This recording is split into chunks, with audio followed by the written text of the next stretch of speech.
Cette émission est une production de la télévision régionale des Moulins.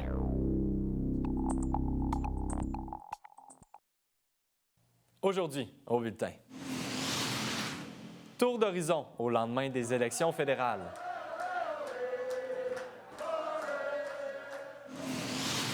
Des résultats qui se font attendre dans la circonscription de Terrebonne et entrevue avec Michel Brosseau, président réélu de la section Laurentide-Lanaudière de l'Ordre des agronomes du Québec.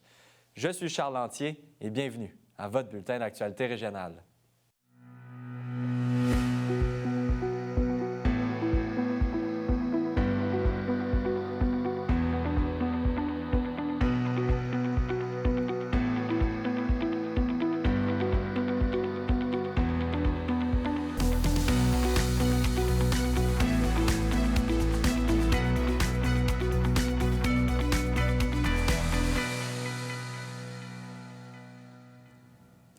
Bonjour, Mesdames, Messieurs. Au lendemain de cette soirée électorale, afin de couronner le prochain gouvernement fédéral, je vous propose de faire un tour d'horizon des différentes circonscriptions du territoire lanaudois.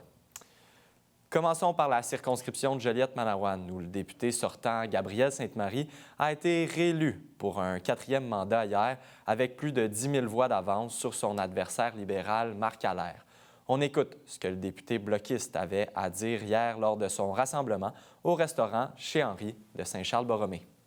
Ça a été une super campagne courte, 5 semaines. On a tout donné ce qu'on avait. Donc, j'ai pu compter sur une belle équipe. On a fait beaucoup de terrain, beaucoup de visites, des organismes communautaires, des entreprises, toutes sortes de milieux, des fermes, des installations fermières, laitières, tout ça. Je suis allé à Manawan. Donc, on n'a pas lâché. On a tout donné ce qu'on avait tout le temps pour rencontrer le maximum de personnes. Puis, on a senti un bel appui, un bon soutien. Oui, il y a l'inquiétude des tarifs de Trump, mais ce qui vient avec ça, c'est qu'est-ce qui va parler pour le Québec dans les négociations, qu'est-ce qui va se lever pour la gestion de l'offre, pour notre langue française, pour notre culture, pour notre économie québécoise, pour la forêt. On a vu Marc Carnet, dès que ça brassait un peu pour l'automobile, paf, il a mis 2 milliards. Pour la forêt, par exemple, ici, ça fait des années que ça dure, puis il n'y a toujours pas de mesure de soutien. Dans les 3 derniers accords commerciaux, c'est la gestion de l'offre qui a été sacrifiée. Donc, c'est pour ça que nous, on disait on a besoin d'un bloc fort pour que le Québec ait une voix à Ottawa qui n'ait pas la possibilité, qui ne puisse pas nous ignorer. Fait que je suis bien fier, bien heureux de la campagne, tant ici dans le comté, tant que chez mes voisins, dans la région, que partout au Québec, puis du chef. Ben oui, pour celles et ceux qui veulent venir célébrer avec nous, c'est super, chez Henri La Patate, un lieu mythique dans le Grand Joliette. Puis on avait énormément de bénévoles aujourd'hui, plus de 80 bénévoles, une vingtaine de maisons de service. Donc, celles et ceux qui pouvaient venir célébrer avec nous ce soir, puis d'autres qui n'étaient pas dans les maisons de service. On sait que ça finit tard, là, la soirée électorale, mais c'est vraiment le fun. Il y a une super ambiance ici, c'est plein de monde. La bonne humeur est au rendez-vous. Ça fait du bien.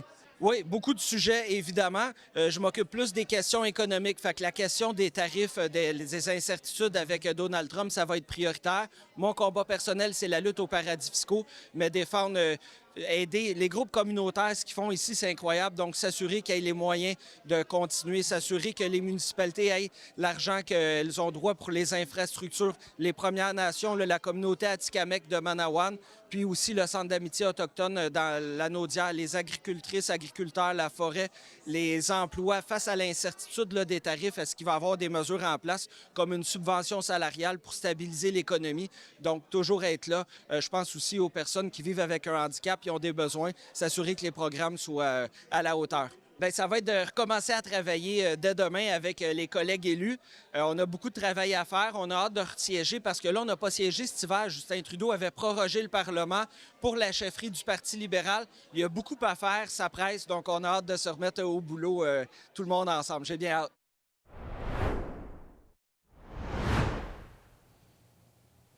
Du côté de Montcalm, le scénario est presque identique, alors que le député bloquiste sortant, Luc Thériault, a été réélu avec une majorité fracassante et plus de 11 500 voix d'avance sur la candidate libérale Fatima Badran. Nous étions à son rassemblement à l'Albatros de Mascouche et avons pu capter l'entrevue réalisée par la revue. On écoute en prévision de son 4e mandat. Hyper heureux parce que c'était pas une élection comme les autres. Puis vraiment, j'ai le cœur qui est complètement chamboulé. J'ai senti beaucoup d'amour sur le terrain. Je me demandais si ça allait se traduire par des votes dans la boîte, et c'est ce qui est arrivé. Alors, je dis à tous les gens de Montcalm qui ont apprécié mon travail depuis, dans le fond, les 9 dernières années, un immense merci, un immense merci. C'était pas une élection facile, la température, etc. Et des enjeux qui auraient dû être beaucoup plus présents dans la campagne, puis qu'on voyait pas du tout passer. Donc, merci aux gens de Montcalm. Et puis, je peux vous dire qu'une chose, c'est que je vais l'honorer, ce mandat-là, parce que quand je vais me lever en chambre pour les gens de Montcalm, je vais m'organiser pour qu'ils soient fiers de moi.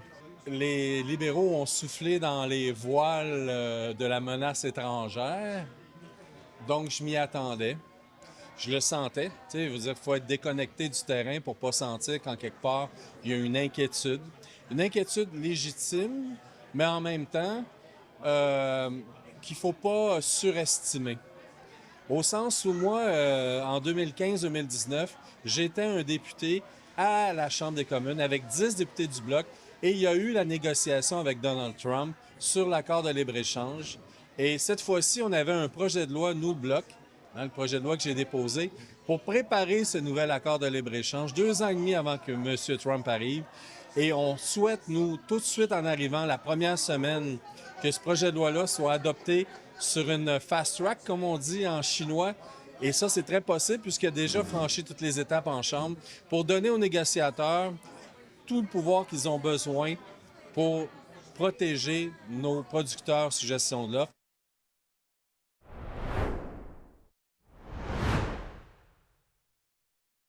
La télévision communautaire autonome parle des enjeux locaux, donne une voix aux citoyens et citoyennes en plus de faire rayonner les talents d'ici. Accessible à tous, elle appartient à la communauté et donc à vous. J'ose ma télé communautaire, mon média de proximité. Bon dimanche tout le monde et bienvenue à votre rendez-vous dominical, votre télé bingo. Bingo! Rendez-vous sur le site de tvrm.ca.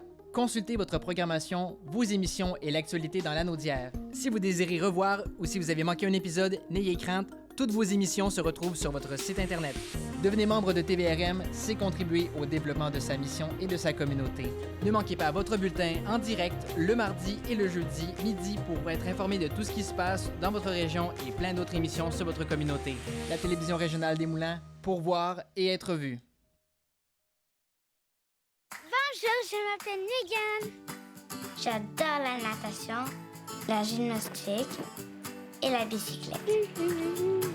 Parfois, je dois faire les choses différemment.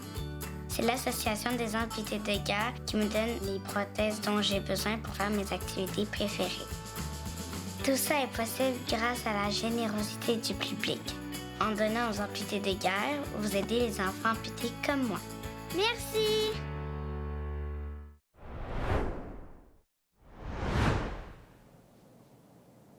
À Repentigny, la lutte a été un peu plus serrée lorsque le dépouillement des premières boîtes de vote a débuté. Toutefois, plus la soirée avançait, plus le Bloc et Patrick Bonnin étaient confiants de l'emporter. Celui-ci l'a emporté avec plus de 2000 voix d'avance sur le candidat libéral Pierre-Richard Thomas. L'ancien de Greenpeace succède à Monique Posé pour reprendre les rênes de la circonscription. Voici ce qu'il avait à dire dans les instants suivant sa victoire. Ce n'est que le début.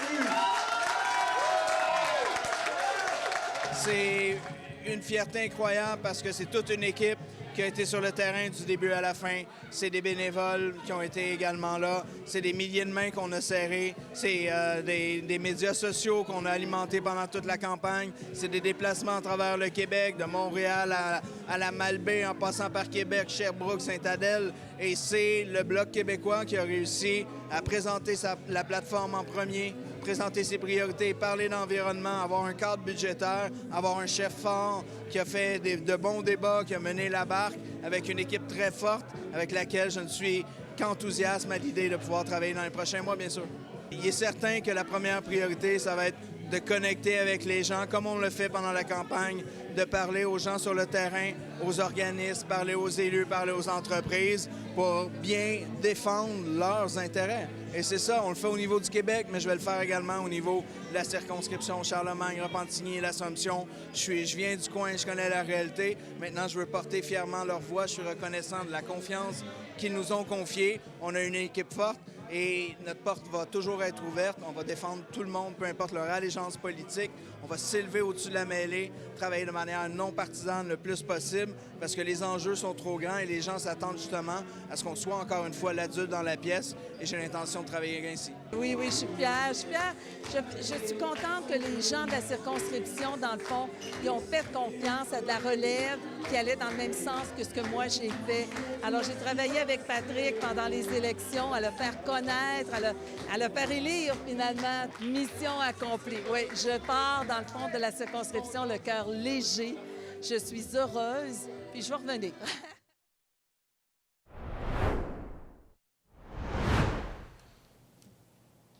Tournons-nous vers Terrebonne, alors que les résultats se font toujours attendre. Pour le moment, c'est la députée sortante Nathalie Saint-Clair-Desgagnés qui mène par 28 voix seulement, dans une lutte très serrée contre la libérale Tatiana Auguste. Notons que 244 des 245 boîtes ont été comptabilisées. Mme Saint-Clair-Desgagnés tente de se faire élire pour un deuxième mandat consécutif. Nous vous tiendrons informés des résultats. On revient après la pause.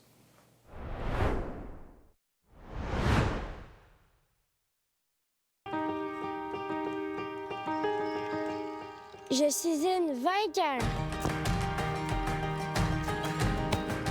Je suis un vainqueur. Je suis une vainqueur. Je suis un vainqueur. Je suis une vainqueur. Une membre du programme pour enfants amputés des amputés de cœur. C'est grâce à vos dons. Fibreux est de retour pour une deuxième saison. Chaque semaine, j'aurai l'opportunité de m'entretenir avec des entrepreneurs qui possèdent tous des parcours différents. On découvrira ensemble les diverses facettes de leur personnalité, leur motivation, les défis et bien sûr la passion qu'ils ont pour l'entrepreneuriat. Une nouvelle saison avec une nouveauté cette année, Fibreux Extra, 8 entrevues avec des spécialistes sur le financement, le droit des affaires, les assurances et bien d'autres sujets afin de bien vous outiller. C'est ici même sur MaTV Lanaudière.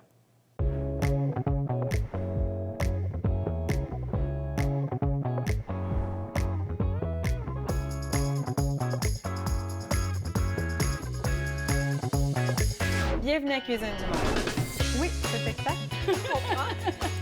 Je dois dire que c'est très piquant. Ça bouge peut-être. Parce que la cuisine, c'est le partage. Oui. C'est vraiment très, très bon. Bon appétit. Rendez-vous sur le site de tvrm.ca. Consultez votre programmation, vos émissions et l'actualité dans l'Anaudière. Si vous désirez revoir ou si vous avez manqué un épisode, n'ayez crainte. Toutes vos émissions se retrouvent sur votre site Internet. Devenez membre de TVRM, c'est contribuer au développement de sa mission et de sa communauté. Ne manquez pas votre bulletin en direct le mardi et le jeudi midi pour être informé de tout ce qui se passe dans votre région et plein d'autres émissions sur votre communauté. La télévision régionale des Moulins, pour voir et être vu.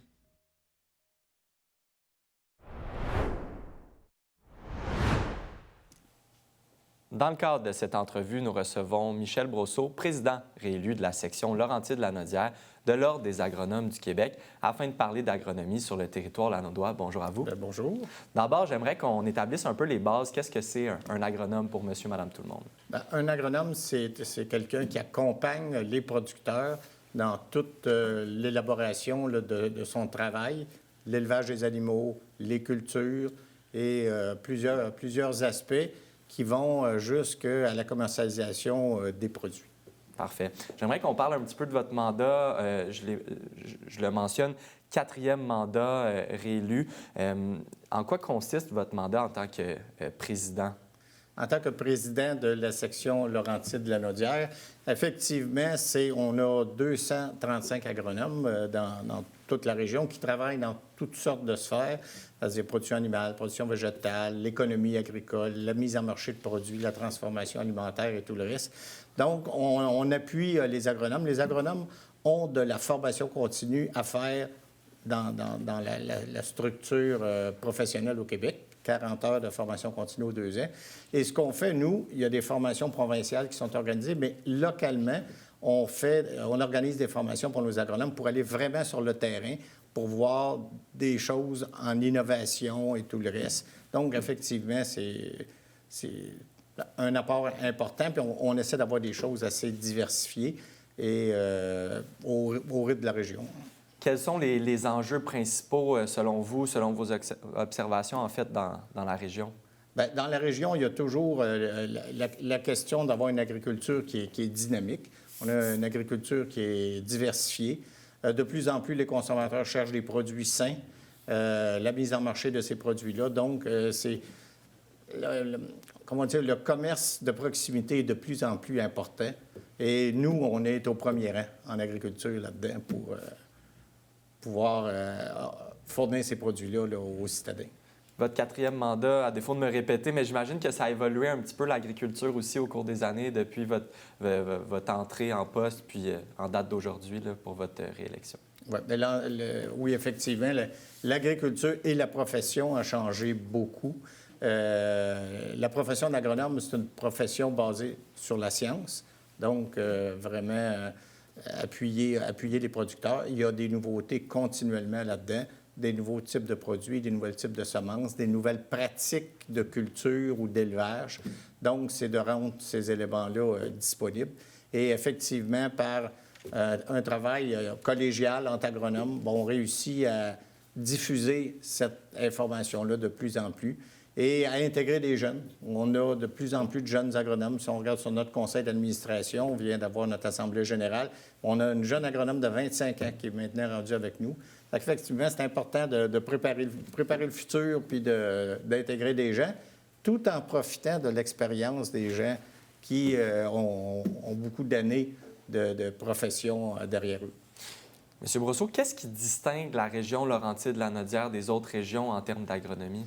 En termes d'agronomie, ici, l'agriculture est un peu différente, dans le sens qu'il y a des régions qui sont très fortement grande culture, maïs, soya, ces choses-là. Ici, on a un peu de tout. Dans le sens que, oui, il y a des grandes cultures, mais soya, mais on est un grand bassin de production avicole, c'est-à-dire du poulet, des œufs.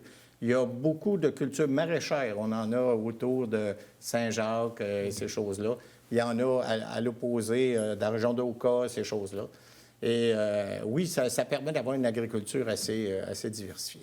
Il nous reste une vingtaine de secondes. Quelle sera votre mission que vous souhaitez porter tout au long de votre mandat? Bien, je pense que c'est poursuivre ce qu'on a fait, puis travailler à intégrer des jeunes, les nouveaux agronomes, que ces gens-là, bien, je veux dire, sortent de l'université, mais qui s'intéressent à faire partie du groupe pour pouvoir mettre en place des choses, puis appuyer toute la profession. Parfait. Merci beaucoup, M. Brosseau. Donc, on vous souhaite un excellent mandat à vous, puis merci d'avoir été de passage aujourd'hui pour l'entrevue en studio. Merci beaucoup.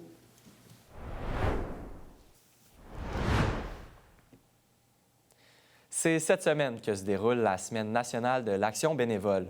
Pour l'occasion, j'ai pu m'entretenir avec Michel-Alexandre Cochon de la Fédération des centres d'action bénévoles du Québec. On l'écoute sur l'importance et l'essence de cette semaine. La Semaine de l'action bénévole du Québec, donc la 51e édition du 27 avril au 3 mai. Le thème cette année, le slogan, c'est « En route vers le bénévolat ». Donc, on est vraiment dans l'optique que tous les chemins mènent au bénévolat.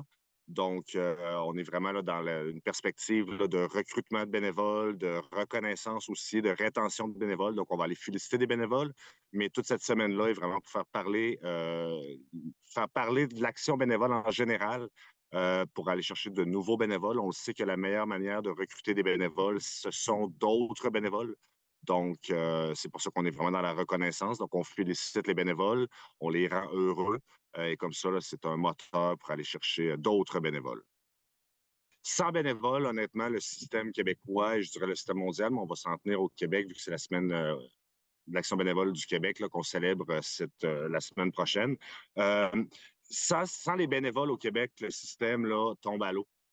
Puis les exemples sont vraiment concrets. Juste en santé et services sociaux, tous les bénévoles, tous les organismes en santé et services sociaux qui utilisent des bénévoles ou qui œuvrent avec des bénévoles vont soulager, je dirais, tout le système hospitalier. Donc, il y a vraiment une première vigie, une première ligne.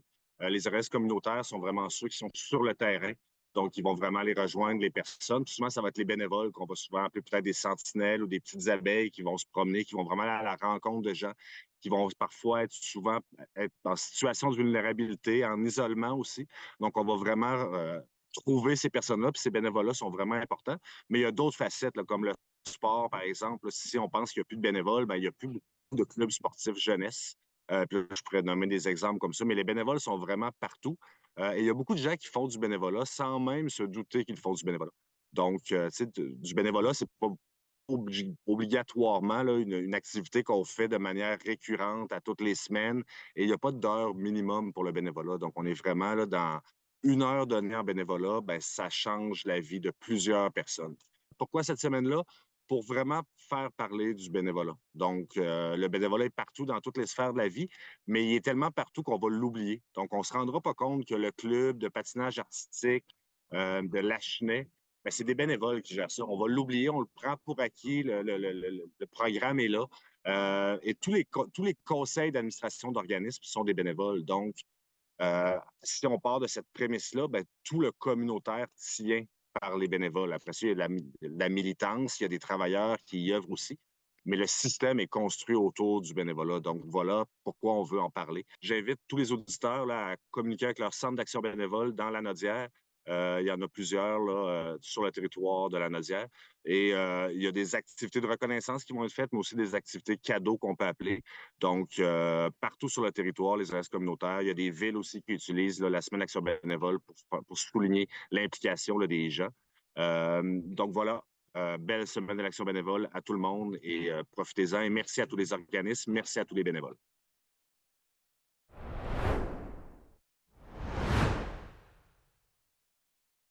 Bonjour, je m'appelle Jeanne.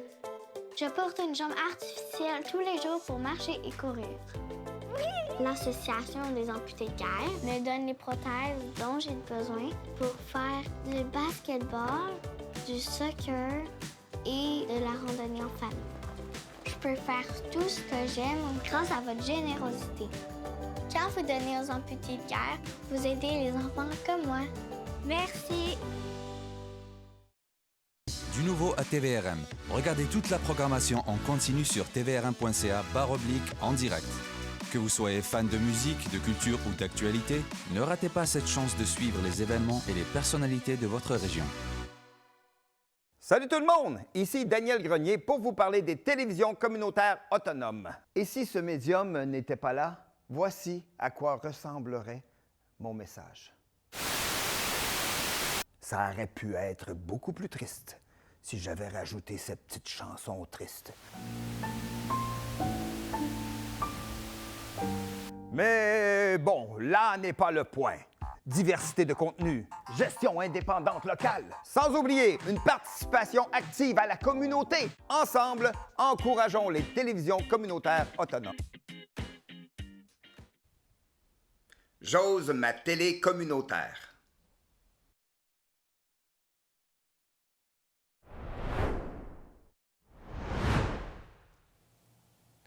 Du côté de Joliette, la Ville a annoncé dans les derniers jours le projet 10 000 familles, 10 000 arbres. Ce projet engage la municipalité à planter 10 000 arbres dès 2026. J'ai pu m'entretenir avec le maire Pierre-Luc Belrose à ce sujet. Écoutons l'entrevue. Vous savez, Joliette est reconnue là, pour sa canopée urbaine et dans les dernières années, malheureusement, dû à plusieurs facteurs, on a perdu là, autour de 20 de cette canopée-là, notamment avec la grille du frêne qui a affecté plusieurs de nos arbres. Il y a aussi, là, au niveau des changements climatiques, on a eu des situations problématiques qui ont endommagé des arbres qui ont dû être coupés. Donc, ça a fait en sorte qu'on a perdu 20 de cette canopée-là. Donc, le programme là, de 2 milliards d'arbres, qui est un programme fédéral, vient financer, on parle de plus d'1 million d'aides financières, la plantation de ces arbres-là dans les prochaines années. Dès 2025, c'est une amorce, là, on parle de peut-être 400 arbres qui vont être plantés. Donc, ça vient améliorer aussi l'esthétique de notre ville d'une part. On vient compter les îlots de chaleur, puis c'est un beau legs écologique aussi pour la population jolietaine. Il faut déterminer aussi les espaces là, qui vont être privilégiés pour la plantation de ces arbres-là. Donc, oui, il y a des raisons plus techniques, comme je vous l'expliquais, au niveau là, des îlots de chaleur, améliorer aussi l'esthétique, puis aussi lutter contre les changements climatiques. Je vous disais que Joliette n'a pas été épargnée dans les dernières années, donc il y a vraiment un volet plus technique, mais il y a un volet esthétique. Joliette a toujours été très fière là, de la nature, parce que même dans son slogan, là, c'est Joliette, ville de nature, de culture. Donc pour nous, c'est je dirais un volet là, excessivement là, central pour nous d'avoir une ville avec des arbres, avec des fleurs. On est réputé pour ça. Puis en même temps, bien, malheureusement, comme je l'expliquais là, en début de reportage, bien, il y a des centaines d'arbres qui ont dû être abattus, notamment des frênes. Il y a aussi eu d'autres essences. Donc, on veut diversifier les nouvelles essences pour s'assurer justement que ces essences-là soient plus adaptées et plus résilientes à toute forme de maladie ou d'autres problématiques, là. Donc, on en profite par le fait même pour changer les essences là, sur le territoire. Effectivement, à différents endroits dont on commence, bien sûr, à remplacer les arbres qui ont été abattus là, pour les motifs évoqués. Ça peut être aussi dans des parcs. Il peut même y avoir des projets de nature là, privés. On est ouvert parce que 10 000 arbres, c'est quand même beaucoup, hein.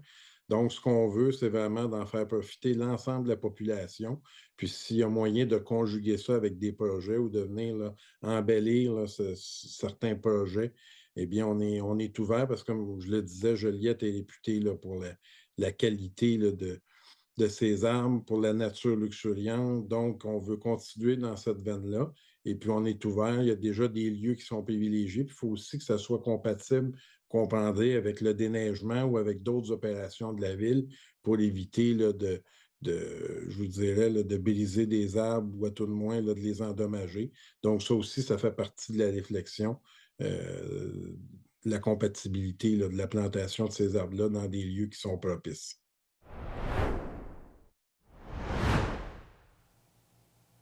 C'est ce qui conclut votre bulletin d'actualité régionale au nom de toute l'équipe. Merci d'avoir été des nôtres. On se retrouve ce jeudi. D'ici là, vous pouvez consulter le site Internet de TVRM ou encore notre chaîne YouTube afin de voir ou revoir nos émissions. Restez à l'antenne puisque c'est Fibre qui suit, animé par Pierre Berthiaume. À bientôt.